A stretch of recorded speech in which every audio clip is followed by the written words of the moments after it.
Yang harus dipahami dari plafon itu tiga hal ya. Yang pertama adalah flat atau datar. Plafon flat atau datar ini kisaran upahnya antara 50.000 sampai 60.000. Yang kedua adalah drop ceiling, tingkat. Kisaran upah drop ceiling ini berkisar antara 60 sampai 70.000. Yang ketiga adalah tambahan lainnya. Tambahan lainnya ini bisa berupa list, ornamen, molding, dan lain-lain.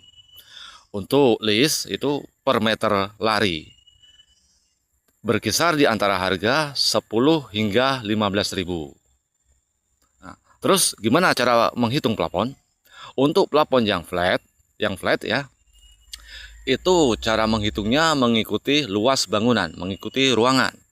Nah, semisal ruangan 3x3 ya 9, berarti 9 meter yang flat. Nah, terus untuk plafon yang tingkat ya, harga plafon flatnya itu 50.000. Nah, terus drop ceilingnya ini dihitung semeter lari, yaitu 60.000. Wah, jasa pasang plafon di kota L itu adalah yang paling murah sedunia. Ya, jadi sebenarnya ini sangat miris guys. Makanya tidak heran ya, banyak tukang-tukang plafon ya, yang maaf ngomong motor saja tidak terbeli. Kenapa bisa terjadi? Karena upah yang mereka dapatkan itu bukan upah yang semestinya. Satu contoh, ada seorang teman ya yang mendapatkan upah borong jasa plafon hingga 4.000 meter drop ceiling. Tapi apa yang terjadi?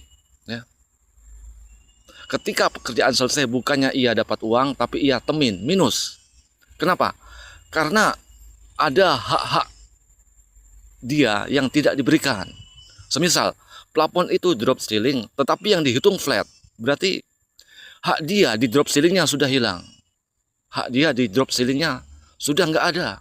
Dan ini berlangsung terus menerus hingga maaf ngomong ya, untuk upah plafon ya di kota L ini, di kota L ya, tidak sanggup membayar teman, membayar tukang lain ya.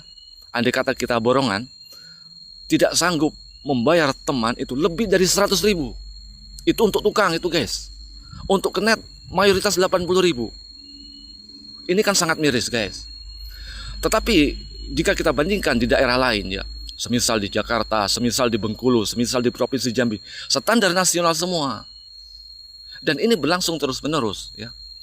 Kehancuran dunia plafon, upah yang tidak layak. Kasihan sebenarnya tukang-tukang plafon ini. Ya, mereka sudah kerja lembur, kerja mati-matian, tetapi ketika hasil akhirnya apa? Minus.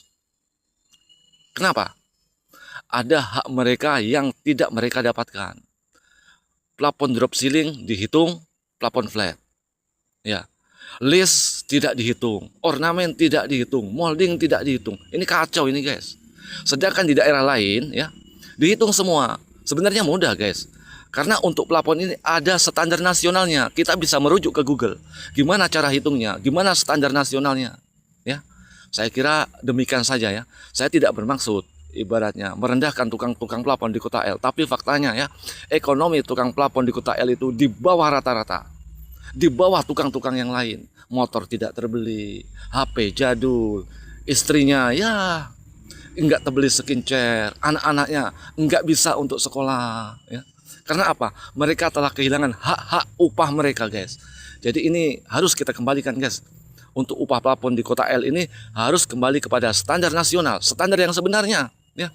Dan saya ada sedikit kritik kepada teman-teman ya, yang seringkali banting harga kepada beberapa teman-teman ya. Andai kata teman yang lainnya ini dapat upah yang sesuai standar nasional, ia menyerang. Jangan guys. Andai kata Anda menyerang upah teman Anda, ini sama saja Anda menghancurkan periuk nasi Anda sendiri. Ya. Saya kira demikian ya. Tetap kompak, salam dunia plafon. Semangat.